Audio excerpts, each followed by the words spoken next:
time to begin our webinar for this evening. I'd like to welcome everyone to Meaningful Ceremonies, the Lions University course brought to you by the USA-Canada Lions Leadership Forum.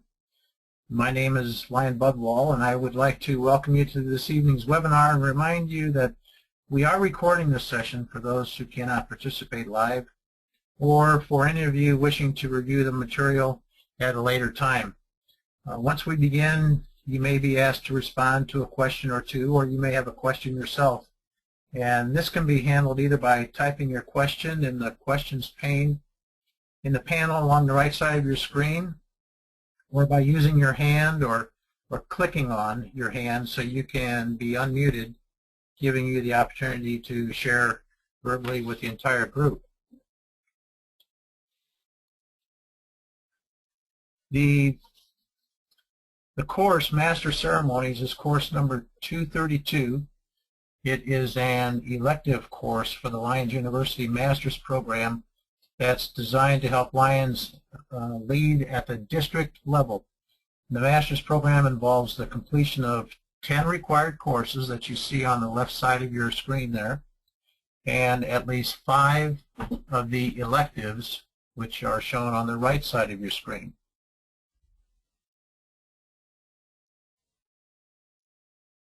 The next 2 slides I'm going to turn over to Wendy Kane, who is the Dean of the Bachelor's Program, and she's also, you might say, the mastermind of all this technical stuff, because if it wasn't for Wendy, I certainly wouldn't be able to do this, so I want to thank her. But we have a couple of new slides for some revisions that have been made recently, and I'd like to have her explain these slides. So Wendy, if you'd go ahead, please. All right, thank you, Lion Bud. We have made some changes to Lions University. I think most of you may be familiar with them by now, but a little over a week ago we rolled out a new way to be able to serve many more Lions, so we're certainly excited about that. We're excited about the growth of Lions University and being able to meet many more Lions' needs. So in particular, this slide now shows the list of bachelor's courses, but you can see just to the right of that we have the list of master's courses as well. And from this one snapshot, you can see the courses that are available for you to take, or the ones that are scheduled that you can sign up for the webinar. And so that will be updated as courses are completed and video becomes available, and as new courses get scheduled. So this is an easy way to be able to see what's available for you to take as you join in and participate in Lions University courses. And if you'll go ahead and hit the next slide.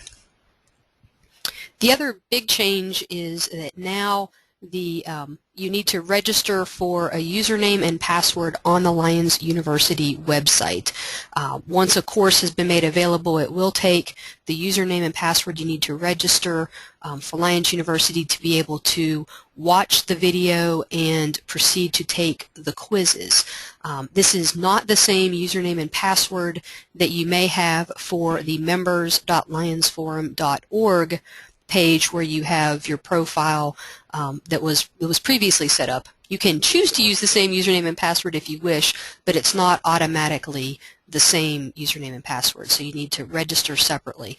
And again, this is where we will now have real-time tracking of the courses that you complete. So if you've either participated in the webinar or if you've watched the video, when that's complete, or when you've done that, just go to the green box at the bottom of each course page and press the button that says Mark as Completed, and that will make the quiz available to you. Some folks have indicated that they've either needed to refresh their page, or there's a link over in the right column that has the course quiz that you can select as well. And go ahead, Bud, to the next page. And the great part about the new system is it automatically keeps track of your progress for the courses. Again, this is just a snapshot of the bachelor's program and just a portion of it. On the left, the elective courses are down below on the screen view, but you can see all the green bars for the courses that have been completed and the ones that are yet to be complete, which may or may not have been offered yet. The other piece to this that will help us help you is the one area that will require manual verification is when you're ready to apply for having completed a required phase for either the bachelor's, master's, or doctorate programs as that becomes available. And so when you've either completed all of your 10 of your required courses, at least 5 electives, or you've attended a USA-Canada Lions Leadership Forum 2014 or later, then you can go to the very first module that says Apply for Bachelor's Program Credit, in this case, and select the appropriate element you believe you've completed, submit the notification and the description of how you've completed that. We'll verify it and update your profile on the lionsforum.org. So those are the 3 things that you will see updated on your profile with the forum website. And again, other than that, everything else is automatic, and you can have a quick snapshot of your progress through our Lions University courses. All right, thank you, Wendy. I will now take it back, and at this time it gives me great pleasure to introduce our faculty member for this evening, Lion Gord Taylor, who hails from Multiple District A in Ontario, Canada. He has presented at numerous international conventions, USA-Canada Lions Leadership Forums, as well as his own area, district, and multiple district leadership events. We are indeed fortunate to have Lion Gord, past district governor, on board as a faculty member. And with that, Lion Gord, you can take it from here. Thank you, Lion Bud. Hope everyone can hear me. I want to take this opportunity to welcome all those who have chosen to take this course. This course will look at how and why Lions ceremonies are important and can be made more meaningful. Now, T.S. Eliot's quote there, you can have the experience and miss the meaning, is really the basis of the challenge being addressed in the course. I hope that anyone choosing to take the course has been able to download 2 documents from the Lions Club's international website. Perhaps you've done this in the past, but hopefully you'll be able to do it. The first one is ME22, entitled New Member Induction Ceremony. And the second is LE12M 1197, entitled Ceremony of the Installation of Officers for Lions Clubs. These 2 documents outline the ceremonies most often performed by visiting officers, and I've also added a few other documents the participants may find of interest and which will allude to during the course. So the objectives of the course then will be to look at a couple of Lions ceremonies conducted at the club or district level, and using these examples discover how, as district leaders, we can make these and other Lions ceremonies more meaningful for those involved. I hope that district officers taking the course will take advantage of the material provided to add to their repertoire for the year.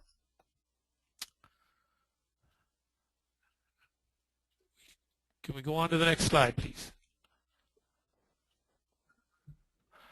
Okay, the Oxford Dictionary defines a ceremony as a formal religious or public occasion celebrating a particular event, an act or series of acts performed according to a traditional or prescribed form. And I would argue that if performed in a meaningful way, Lions ceremonies can be the vehicle which instills the pride in Lions members that lead to healthy clubs and ones which will help to retain members and assist clubs to grow.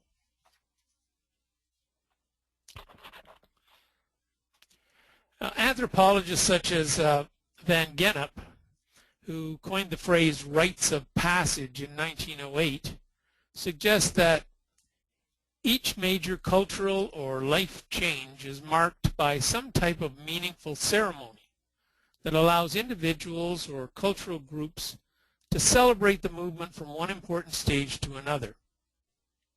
In society, we can think of such important ceremonies as baptisms or christenings, weddings, the inauguration of a political leader, that if really meaningful, mark the movement from one important stage of life to another. I hope that in the next 45 minutes or so, we can examine a few of the ceremonies performed in Lionism with the hope of making them a meaningful way to honor the growth of individual Lions members and clubs from one stage to another. Specifically, we'll be looking at the induction ceremony, the installation of club officers, and we will try to expand the general ideas developed in our discussion of these to club and district award ceremonies and perhaps even other ceremonies. So as I mentioned, you should have downloaded, and hopefully you'll be able to download and print off ME22, the new member induction ceremonies, from the Lions International website. If you've not done so, you should try to take a few minutes and do that. I'm going to be referring to these documents extensively in this section of the course. As a district officer, you'll be invited by clubs to induct new members, and the first section of the course will discuss this ceremony and variations of the induction ceremony that you can use to make this important experience more meaningful.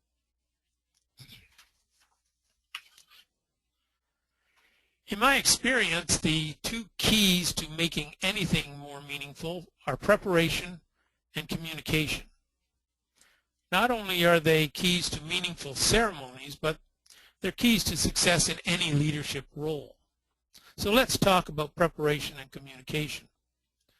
I'm sure at some point in our lives we have all sat through a presentation, hopefully this isn't going to be one, wherein the presenter simply reads from his or her notes, or even more deadly, reads from their PowerPoint slides.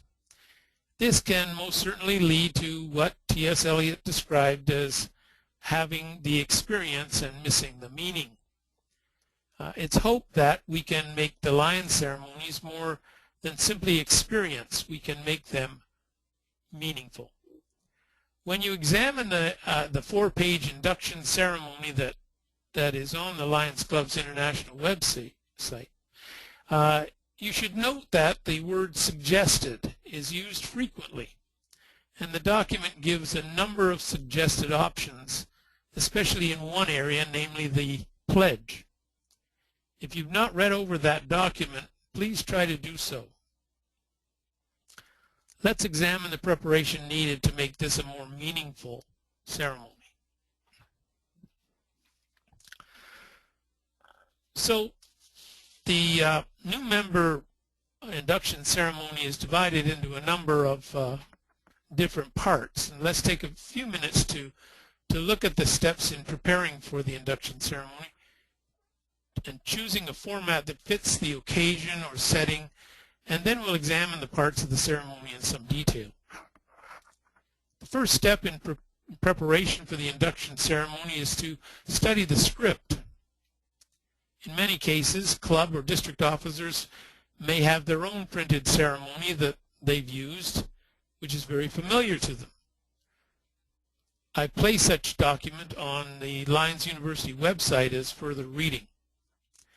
Let me suggest here that it's important to review this ceremony and make changes to suit the occasion, no matter how many times one has conducted it.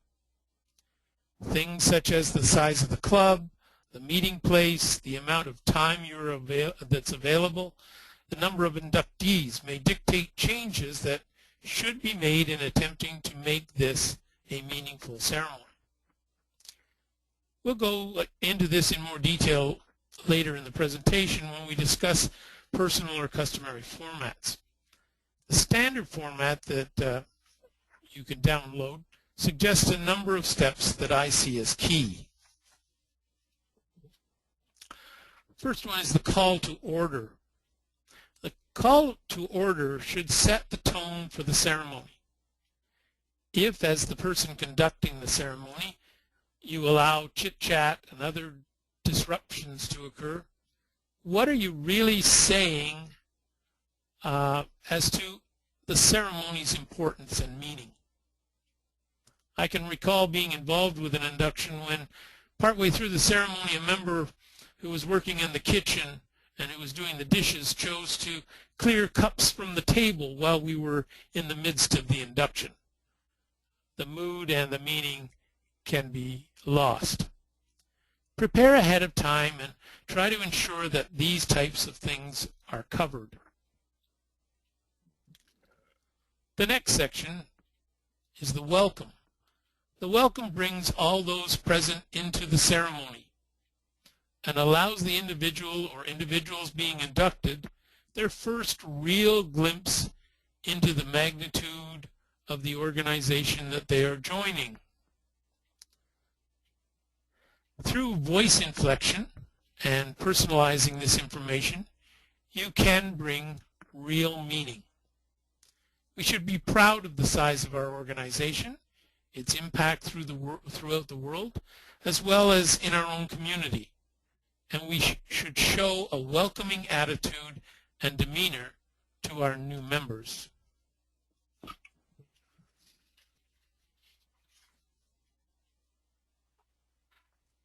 Now the third section that's outlined again in the printout that you can download is the histories. And it's divided into two histories. And again, preparation is necessary to talk about these two histories during the ceremony. The history of Lions Clubs International can seem dry if you simply read it, but becomes more meaningful if one can add a more personal touch by perhaps adding a little about your state or province's involvement. Or perhaps speak about how the vision of an insurance man in 1917 has grown to include many professions, including those of the inductee. In Canada, the fact that it was a Canadian International President that invited Helen Keller to attend the 1925 convention is certainly a source of pride for Canadians. And the fact that the motto, "We Serve," was chosen from submissions, and there were quite a number of them, but the one chosen was from Fonthill, Ontario, certainly adds more meaning perhaps to a Canadian inductee.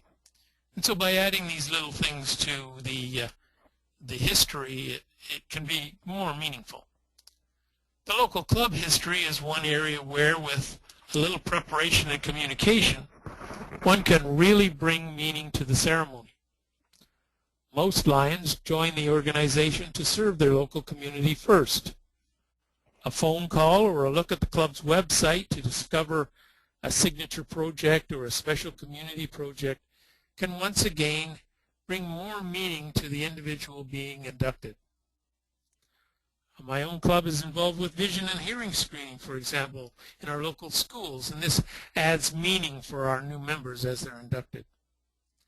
This might also be a place where you could involve a senior member of the club or the club historian, and they can be involved in outlining the club's history.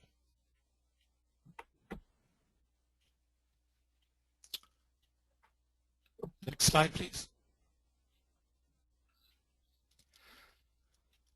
The pledge. Now, the official printout again gives 3 suggested formats for the pledge.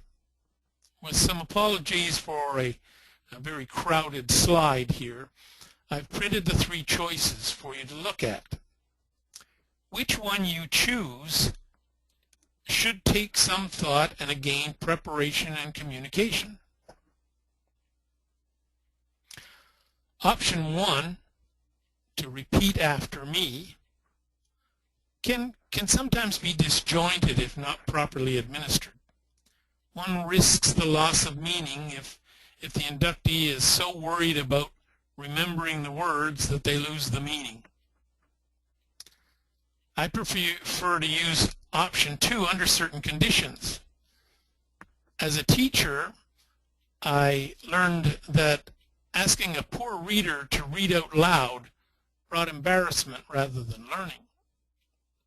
I would suggest that if for any reason an inductee is not fluent enough in the language which the oath is being presented, that option 2 is the best option as long as the person who is conducting the ceremony is comfortable reading. This pledge can also be used when pressed for time on the agenda. I favor option 3, where the inductee reads the oath. In this case, a preparatory meeting might be held with the inductee and the inductee given a copy of the pledge ahead of time to read over and check for understanding. There should also be preparation for the pinning ceremony, the presentation, and the oath of the sponsor. Meet the sponsor, ensure that they understand what they're promising to do. And in some cases, the spouse or partner of the new lion is invited to the induction, and this might be a great place to involve them by asking them to pin the pin on the left lapel of the new inductee.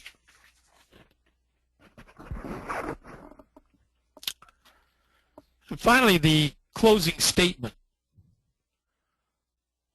Along with the words from the closing statement, it's much more meaningful if the other club members are involved with perhaps a lion's roar, a handshake, or other welcoming gesture. Again, this is a part of the ceremony where, by voice inflection, one can demonstrate pride in our association. Make sure that the certificate of membership and the new member kit are prepared ahead, and perhaps ask the club president to present these and welcome the new lion. Too often, by lack of preparation or by lack of communicating, the experience occurs without the meaning. So the previous discussion points out the importance of communicating with the club president or secretary to learn about the club. Now, a district officer might arrive at a club for an occasion or an official visit and all of a sudden be asked to induct a new member. Try not to let this happen. If you're going to a club for an occasion or an official visit, a phone call ahead of time by the visiting officer, by yourself, or by the club president to you can ensure that the necessary preparations can take place and real meaningful ceremony can occur. If the district officer is going to introduce a different and unique format, there may be needs that he or she has in order to properly conduct the ceremony, and these should be taken care of ahead of time. There's also a need to learn about the club, its history, and its membership. And this should be done ahead of time through, again, communication and preparation.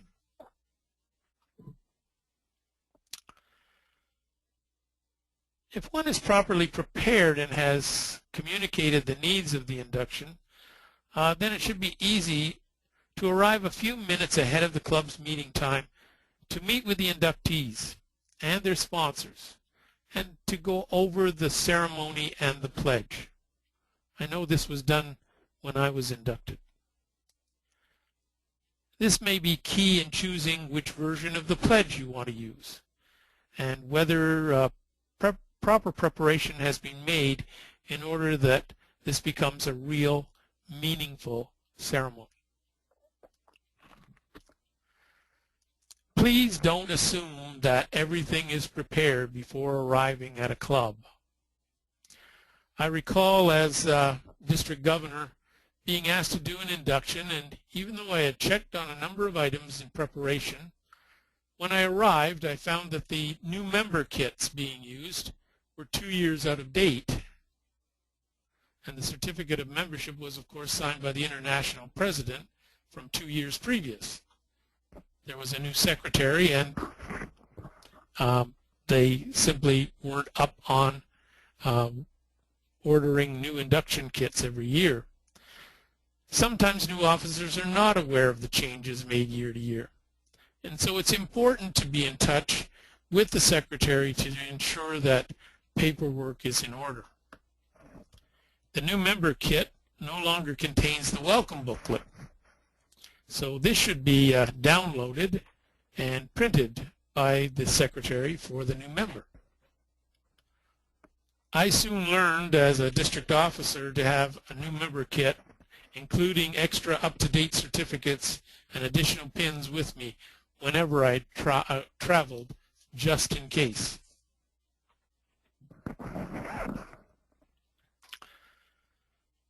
There are many variations used by district officers and clubs for induction, and I'd like to take a couple of minutes to discuss some of these at this point, in hopes that those who are taking this course may pick up some ideas that they can use to make this ceremony more meaningful, as well to yourself as well as to others that might be involved. So please jot down ideas throughout our discussion that you can use to modify your normal ceremony and make it more meaningful. And perhaps if we have time in a few minutes, I'll ask you to share in the discussion by giving some examples of ceremonies that you might have experienced and perhaps I haven't found or haven't discovered in my research.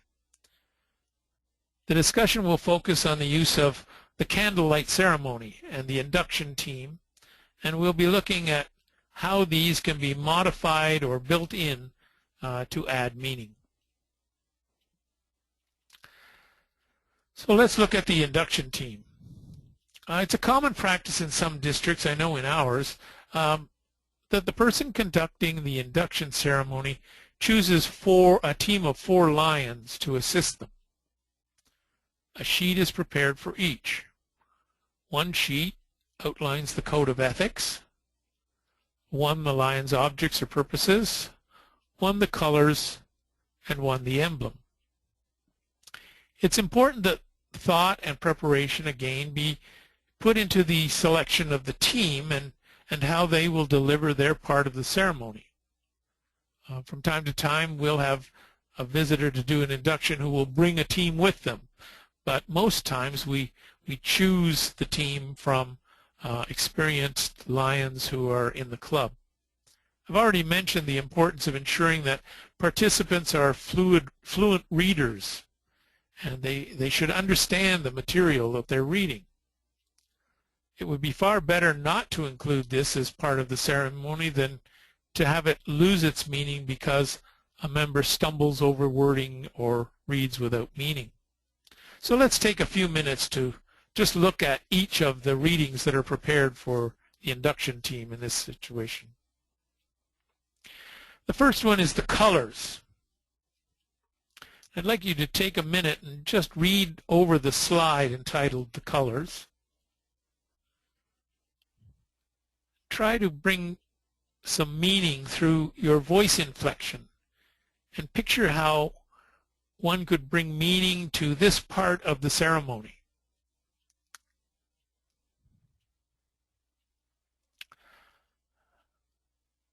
Now you'll notice that the word purple and gold are used, and if the club received new paraphernalia with the blue rather than purple, think of how you might explain this change.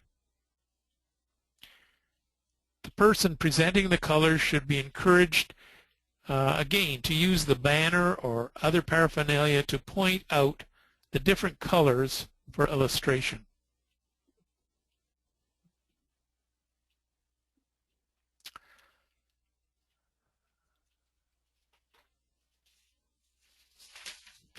The objects, study again. Please study this slide and take a few minutes to think of ways that you could illustrate each of the objects with an example. I've been in inductions where the objects are simply read, and if read with meaning can be very effective. But if we could add some examples of how lions are working with each of these, it makes it even more meaningful. If examples can be given by the reader or some of or all of these objects, again, it might be much more meaningful. Then we move on to the emblem. Now the emblem is illustrated on banners, crests, and pins, and the reader of this section could point out to at the emblem, point to the emblem to illustrate each point. It could also be noted that the lion's emblems appear not only on the banner but on the pin, even on road signs, and that all lions should think about the characteristics illustrated by our emblem as a source of pride. The recent rebranding and changes in some of the paraphernalia again from purple to blue may mean that the reader replaces the word purple with blue. Once again, voice inflection and dwelling on different characteristics of the emblem may be key in making this experience meaningful. And finally, the Code of Ethics. The Lions Code of Ethics dates back to, well, the first convention, but it was passed in 1918 actually, and was originally aimed at businessmen. If you have taken the bachelor's course on lion history, you'll know that they haven't changed very much since that time. Our membership demographic has changed, and it may be difficult for some members to interpret this code of ethics and to see how it might apply to them in their everyday life and occupation. So there's a need for whoever reads this section to attempt to add modern-day local meaning to this code, or a general explanation that as lions we do have certain standard code under which we are obligated to live. Some of the wording is somewhat antiquated, and a word such as remuneration, which most people stumble over, could be changed to payment. In Canada, we have provinces rather than states, and so when we get to the word my state, we could change that to province. I've developed an entire course, or I'm developing an entire course, on ethics, which will be offered as an additional elective, in which each of these statements is going to be analyzed to add meaning to a modern changing world. So take a few minutes now to analyze the Code of Ethics. See if you can come up with a way of interpreting each in a meaningful way to include in an induction ceremony.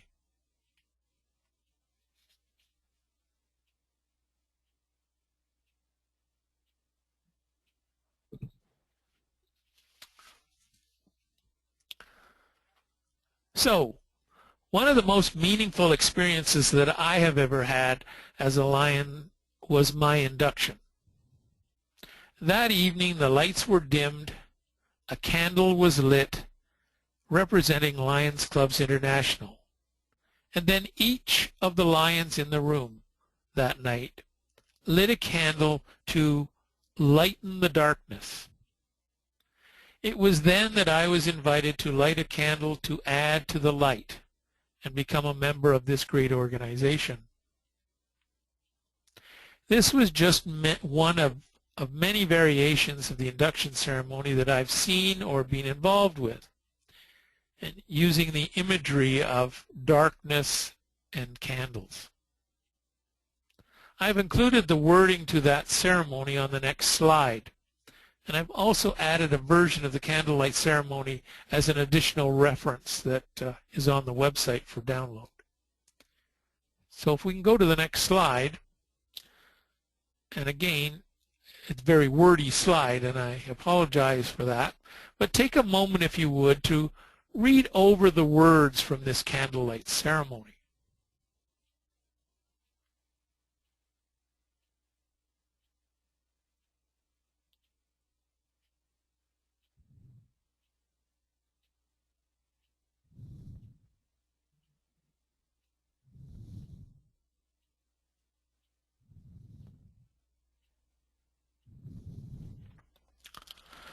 My own experience is that lions that have been inducted using this version of the ceremony have found that this participation makes the ceremony much more meaningful than simply repeating words. Much depends on space and time, and club preferences. But I hope this example will give district officers taking this course some idea as to how they might get the inductee physically participating in the experience to turn that experience into a more meaningful ceremony. Variations of this ceremony may be to have only the inductees light candles from the one candle representing international, or for a representative group from the club to light candles. And we've come across some fire restrictions in some buildings, and some of us have even adopted battery-operated candles for some of these occasions.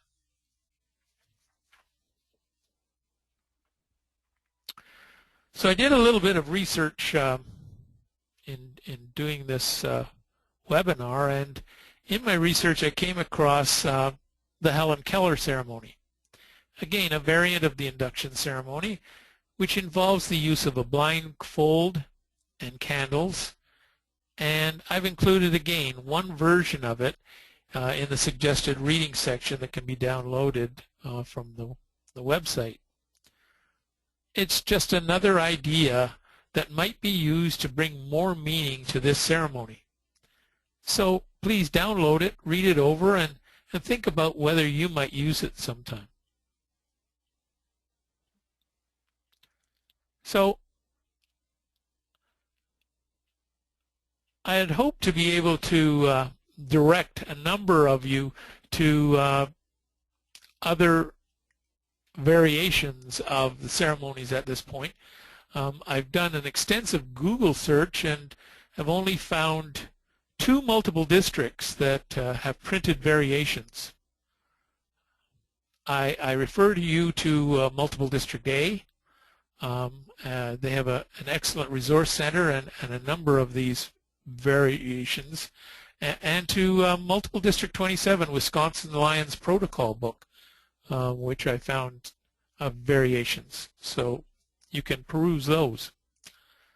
And hopefully the ideas presented so far will help you as a district officer think more about how you can make the induction of a new member more meaningful.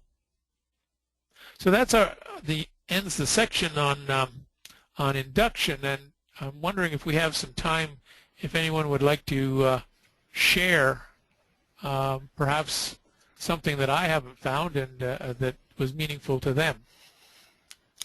Lion Gord, this is Wendy, and while we have a moment for people to either raise their hands or type in the questions pane, Lion AJ shared a little bit earlier in the discussion on new member inductions is that their club has a custom of having each member come to the front and shake hands with the newly inducted member. So one way to help them feel comfortable and welcome into the new club. Right.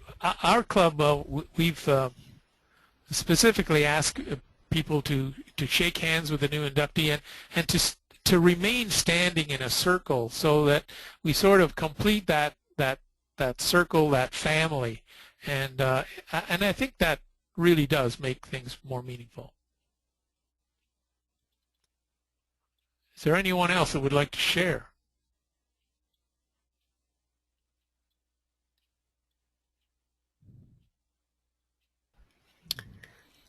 Lion Kindred just shared that they make a point of taking a photo after the induction and having that put in the local paper. And Lion, oops, I'm sorry. And Lion Leanne shared that they would have a dinner and or cake for new members once a month or once a quarter, depending on when the new members were brought in, and kind of having that as a little celebration to help the members feel special. And I certainly, as I say, when I did the Google search, I certainly found a great number of pictures of inductions on Facebook pages and on eClub websites. Well, I'm looking at the time, and I think we have to be moving on, I think. But thank you. Let's move on now to the installation of officer ceremony. Whether large or small, Lions clubs throughout the world elect officers each year to administer to their clubs.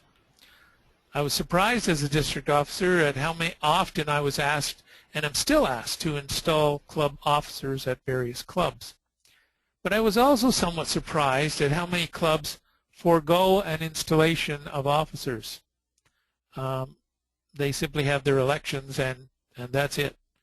And I think as district officers, it's our obligation to ensure that this ceremony takes place meaningfully at each of our clubs, if at all possible.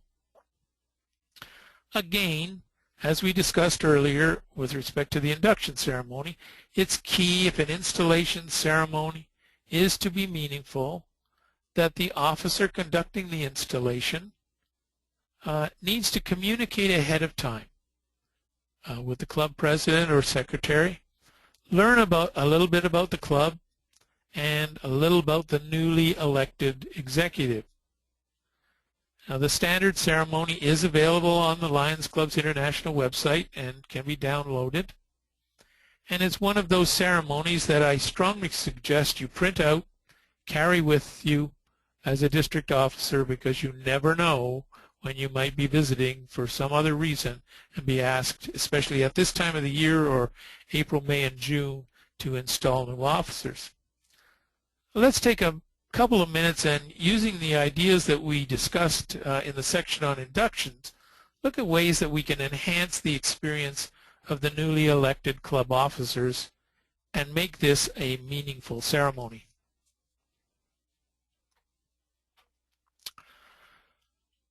So the ceremony as found on the website is quite complete. In fact, it even includes a diagram. Once again, while doing a Google search, I've found a number of variations developed by clubs and districts. I applaud those who have seen fit to take this simple ceremony and make it their own.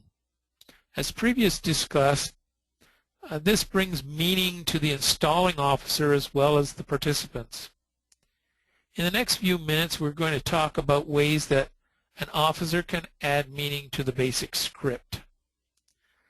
But first, I want to discuss an issue that has arisen on a number of occasions that I've been asked to install new club officers, and I don't know if it's the same in your district. The issue involves attendance. On a number of occasions, I've arrived at clubs for an installation, only to find that a number of the new officers weren't present. This issue has been handled in a couple of ways. I have known district officers who have selected stand-ins to take part in the ceremony for those missing officers. But I have a problem with this in that to be truly meaningful, each new officer states that they will fulfill their duties to the best of their ability. And I really can't see how someone else can take that obligation.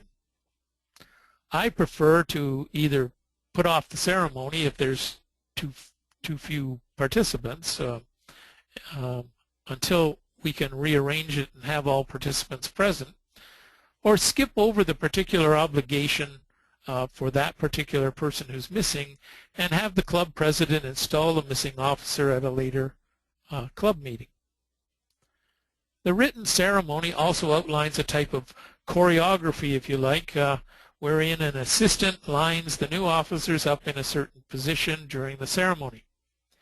And this can be very effective, but can also create confusion depending on how prepared, again, the new officers are with this procedure.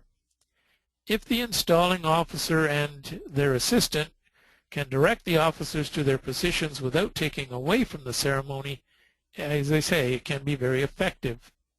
If the presiding officer feels that the positioning will add confusion rather than meaning, I'm for varying the ceremony to allow it to flow and be more meaningful.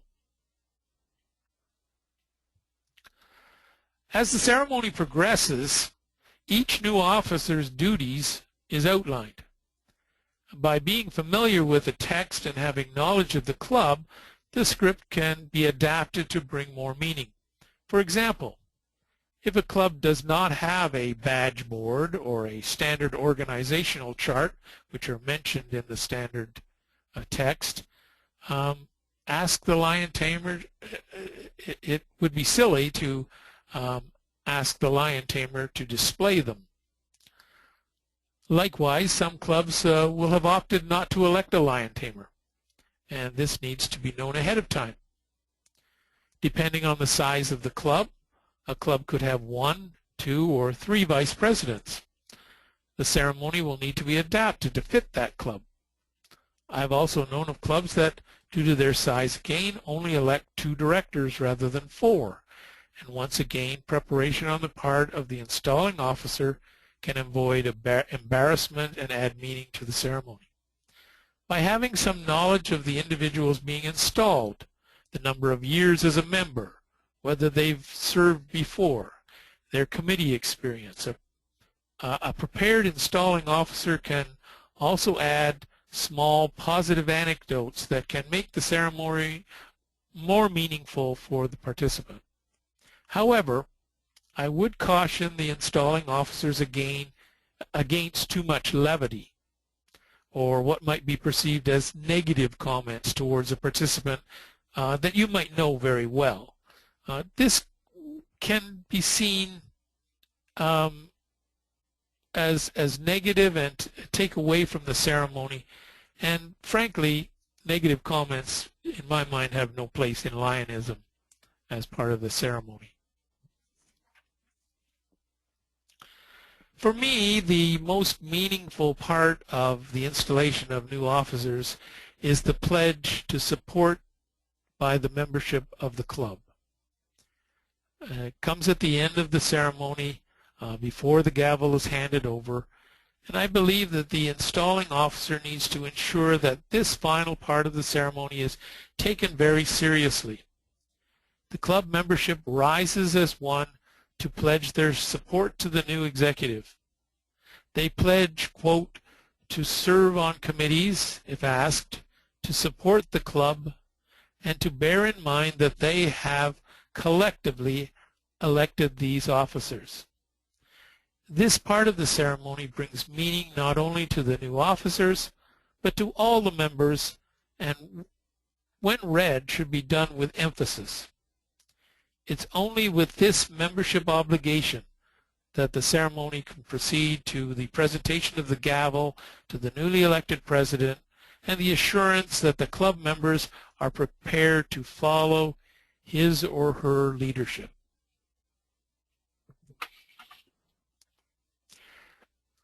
Well, we've taken a good deal of time talking about 2 major ceremonies in Lions and how preparation and communication are keys to adding meaning. Well, from time to time, a district officer will be asked to present awards to Lions on different occasions.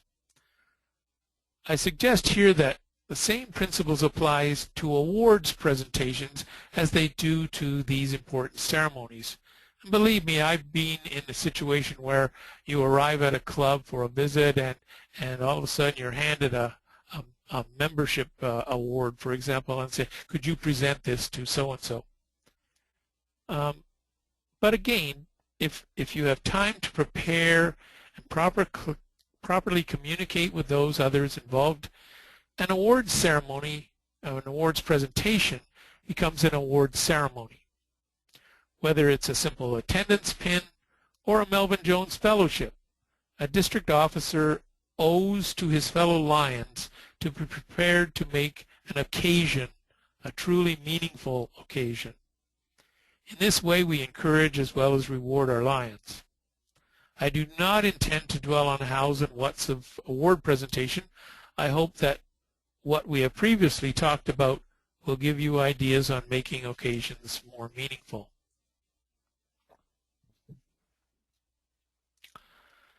So, I think we're coming to the end of our time, and we set out in this course with 3 objectives. We've explored some of the Lions ceremonies that district officers will be asked to conduct, primarily the induction of a new member or the installation of club officers. We've touched on the presentation of awards. And throughout the course, I have tried to express how important preparation and communication are to making these ceremonies meaningful and not simply experiences. And finally, I've suggested that the material that can be obtained from Lions International is a valued beginning and very necessary for conducting these ceremonies. However, making these experiences meaningful involves leadership on the part of the district officer. By preparing and communicating and by showing your own dedication to our organization when conducting Lion ceremonies, you can add meaning not only to those directly involved, but also those who might be bystanders. In this way, you may be able to add to retention and growth of the clubs you serve, as well as to encourage more dedication and resolve to your fellow Lions. So I hope you found this course useful, that you will add your comments and questions to the Lions discussion board, and I hope that I'll have a chance to see you at this year's USA-Canada Forum. I'll turn it back to Lion Bud. Thank you, Lion Gord, and I want to first of all thank you on an excellent presentation. I wanted to also, the slide, I think a couple slides, well, one slide back where you talked about other meaningful ceremonies. At, for instance, the Melvin Jones Fellowship, a district officer might give that during one of his or her visits, or some other type of an award.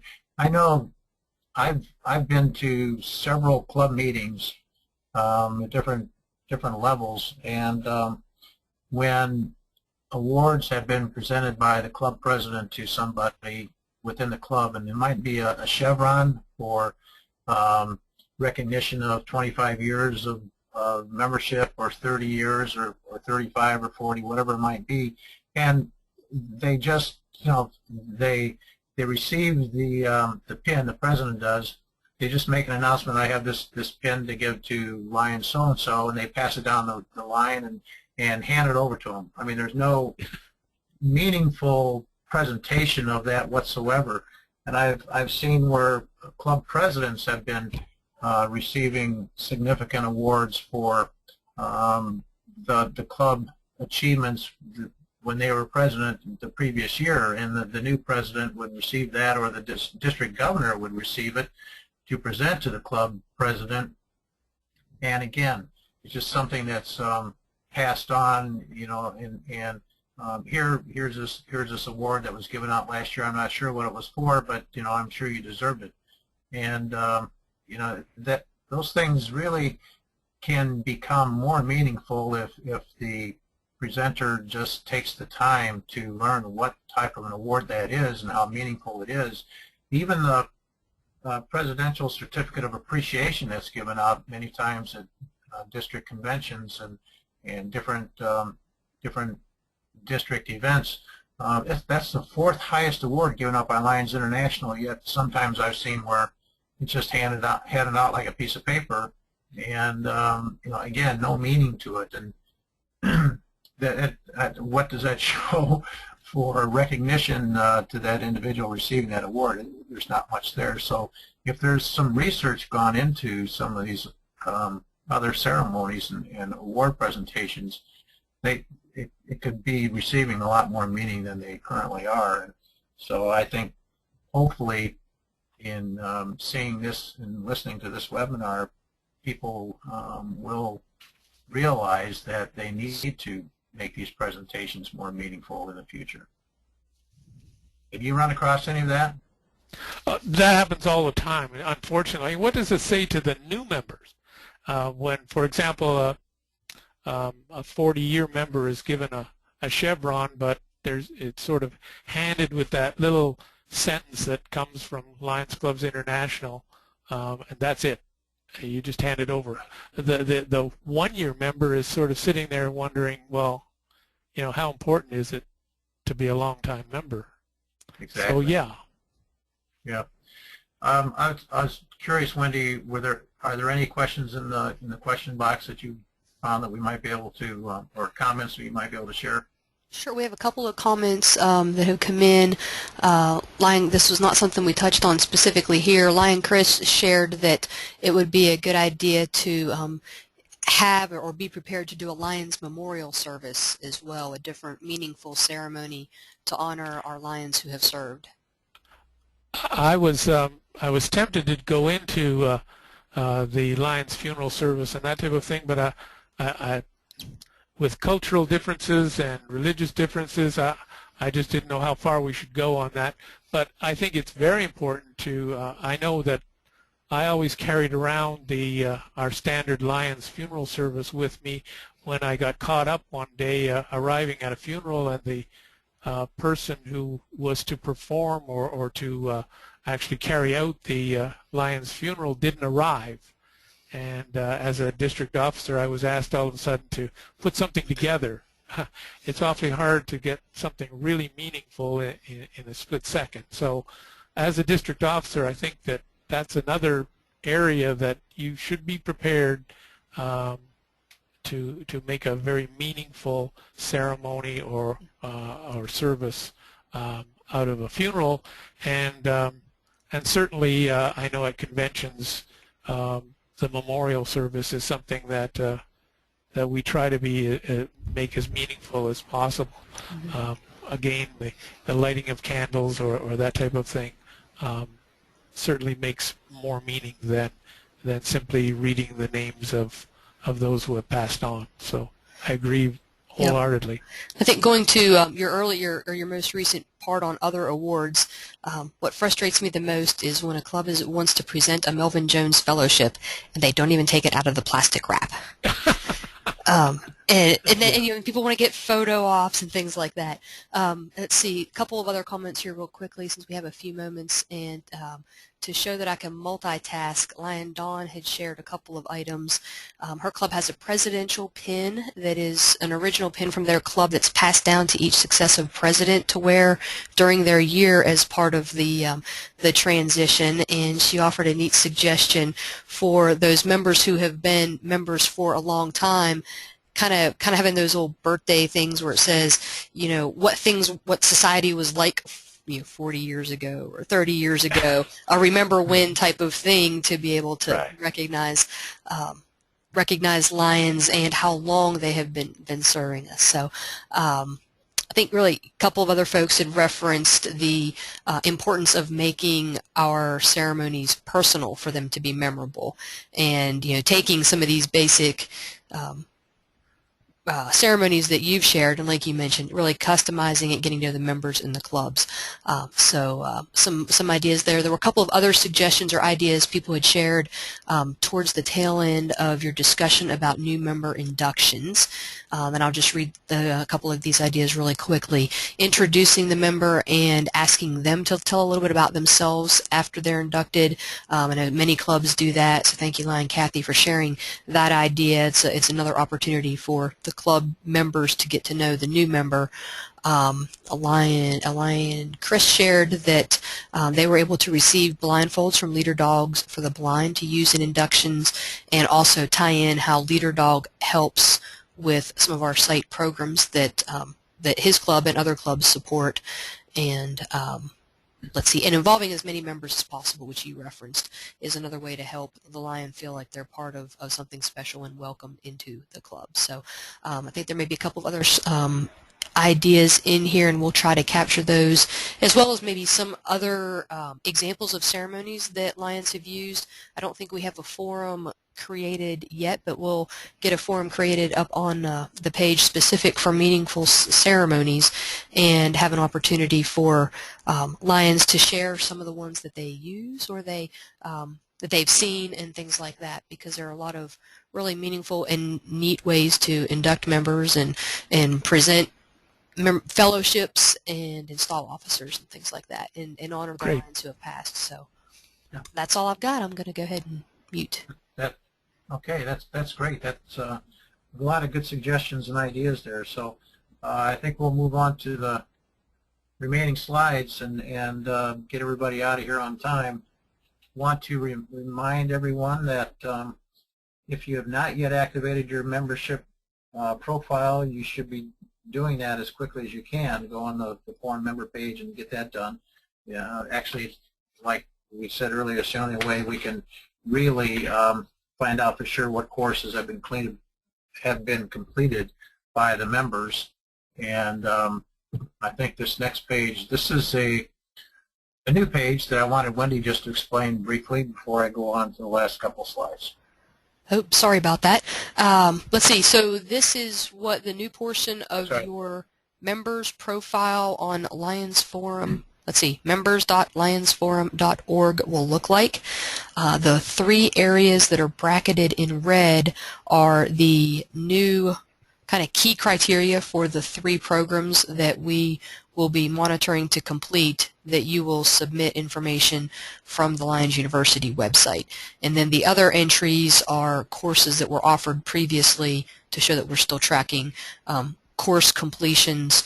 We are encouraging Lions who want to be able to see in one snapshot to go through, if they've already taken a course, to do a refresher quiz and take a couple moments to answer the quizzes and be able to have their own snapshot of completed courses. But your profile on the members.lionsforum.org will still continue to show the courses that you have already completed prior to the new system being put in place. All right, thank you, Wendy. And just a reminder, you can go on the discussion board, which is found on the Lions Forum website, and right by that green arrow there, discussion board, you can go in there and look this class up or any other class that you attended before, and see what comments, questions, comments anyone has contributed towards that particular topic since the webinar was held. I'd also like to remind you of the next 2 webinars coming up. The next 2 weeks are both master level courses. Next week, a week from tonight, March 17th, we will have delegation. And 2 weeks from this evening, we would be providing using diplomacy. Another, both of these are required courses on the master's level. And you can get to those by the website address down below on the calendar page, and you can register for those webinars at any time. Again, I'm reminding everyone that the beginning time is 8 o'clock Eastern Standard Time. And then remind you that you'll be able to take the quiz, and I think that's going to be loaded up. If it hasn't already, it will be loaded up probably within the next half hour or so. So give just a little bit of time, and then you'll be able to go on the website onto the course page for this particular seminar, number 232, Meaningful Ceremonies, and you can click on the quiz to take the quiz. And I believe there's 10 questions, I think, on there, and you need to get 70% in order to pass that. So go ahead and do that as soon as you can, but give us about 30 minutes to make sure that it's up there. And with that, I'd like to thank Pastor Governor Gord again for putting on the webinar tonight. Excellent job, and thank you, Wendy, for taking care of things in the background for us. And as you leave the webinar, I would like to remind you to log out of the session by clicking on the small X box at the top of the right-hand corner of your screen, and then confirming the next, confirming that you're getting out. So as you leave, please log out. And with that, thank you very much, and we hope to see you next week.